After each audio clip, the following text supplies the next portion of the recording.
One warning, one general who listened, and one intelligence officer who saw a war-changing attack before anyone else did. What he predicted would become the most shocking surprise of World War II, and history almost erased his name. On December 12th, 1944, inside 3rd Army headquarters in Luxembourg, a single report would change the course of a war. "General, the Germans are going to attack soon. Probably within the week. I believe you." 4 days later, the Battle of the Bulge erupted. Koch was right, everyone else was wrong. But you've never heard of Oscar Koch, that wasn't an accident. This is the story of the intelligence officer who saw what others missed, and why his own general kept him hidden. Oscar Koch was not the kind of intelligence officer most senior commanders expected. Many G2s came from elite backgrounds, polished careers, and staff cultures that valued carefully worded reports over uncomfortable conclusions. Koch was different. Raised in Milwaukee by German immigrant parents, he worked his way through school, joined the Army Reserve, and advanced through competence rather than connections.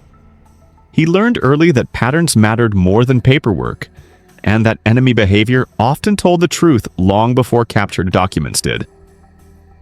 When Patton took command of 2nd Corps in North Africa after the disaster at Kasserine Pass, he needed someone who could see what others missed.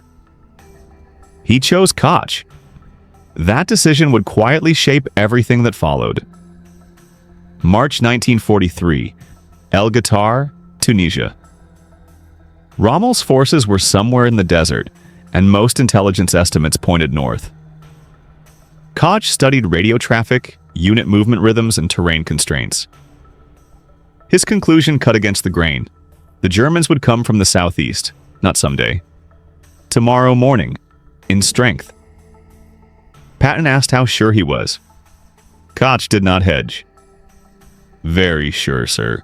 Patton shifted his deployments based on that single assessment. At dawn on March 23rd, German armor attacked from the southeast went exactly as Koch predicted. American units were waiting. The German assault stalled. What looked like instinctive generalship on the battlefield was, in reality, intelligence read correctly and acted on without delay.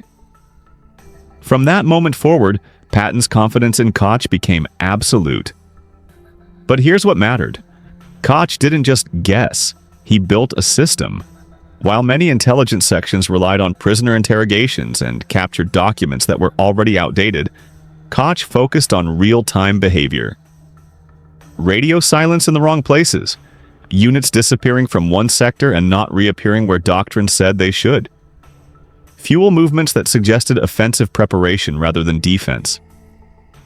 Terrain analysis that revealed where armor could move quickly and where it could not. He was not reading German plans. He was reading German habits. And he was right, constantly almost. Eerily right. Sicily followed. Koch predicted where German forces would stand and where they would withdraw. Towns that would be fought over. Roads that would become choke points. His forecasts kept aligning with reality. Other staff sections produced summaries. Koch produced forecasts. That difference mattered. So why did no one outside 3rd Army know his name? By the summer of 1944, 3rd Army was moving faster than almost any formation in Europe. Koch's intelligence shop updated its assessments every few hours. Predictions turned into confirmed contacts with unsettling speed. Higher headquarters noticed. Bradley's staff wanted to understand how 3rd Army seemed to know where German units were before anyone else did. Eisenhower's headquarters requested Koch's assessments. Patton faced a choice. He could share Koch's methods, spread the system, and elevate his intelligence chief into wider Allied circles. Instead, Patton restricted Koch's reports to 3rd Army alone. Why? 3 reasons, each more calculated than the last. First, operational security. Koch's accuracy depended on German forces not realizing how their behavior was being read. The more people who knew the methods, the greater the chance of leaks. If the Germans discovered how 3rd Army predicted their moves, they would change their patterns. Patton kept him hidden to keep him effective. Second, competitive advantage.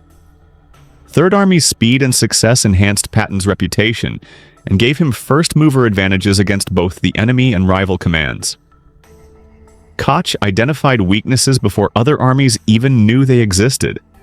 That gave Third Army a decisive first-mover advantage. Third, and most sensitive, command authority. This was the most important reason, and the one Patton never stated publicly. If Koch became famous, people might begin to think Third Army succeeded because of Koch, not because of Patton.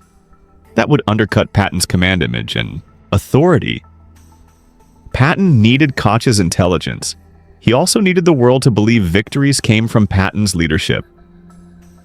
Koch remained essential and invisible. If stories like this matter to you, consider subscribing. These are the people history rarely puts in the spotlight, but whose decisions shaped entire campaigns. Back to Koch. By November 1944, Allied command believed Germany was beaten. Intelligence estimates across most headquarters agreed. The Germans lacked fuel, reserves, and strength for major offensive action. Koch was seeing something different. Units were disappearing from quiet sectors. Radio patterns went silent in ways that did not match defensive logic. New divisions appeared on strength reports without clear locations. German attack imminent, probably within 3 to 5 days. Koch issued increasingly urgent warnings. He identified the Ardennes as the likely sector.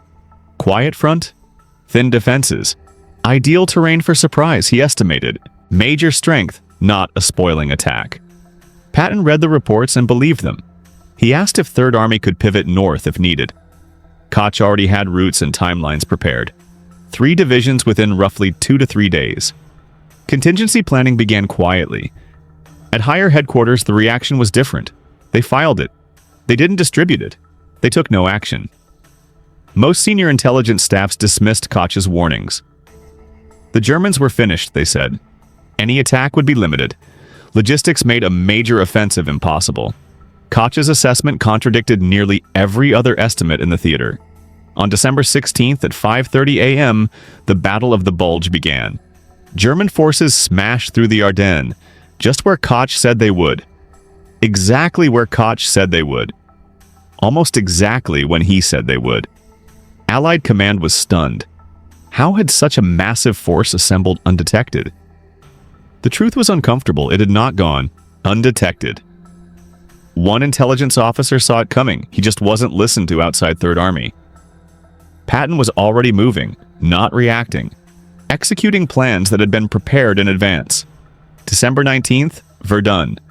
Eisenhower called an emergency conference. Bastogne was surrounded. Who could relieve it? Patton gave a date. The room doubted him. Turning an army in winter conditions on frozen roads seemed impossible. It wasn't improvisation. It was preparation, built on intelligence. Third Army pivoted and attacked on schedule. The relief of Bastogne followed. To the outside world, it looked like instinct, speed, and boldness. Inside Third Army, it was the result of weeks of analysis, warning, and contingency planning built on Koch's forecasts. This is the moment where the story usually ends. The dramatic pivot. The general who moved faster than anyone else. But the intelligence story continued quietly. After the Bulge, senior officers finally asked how Third Army had known.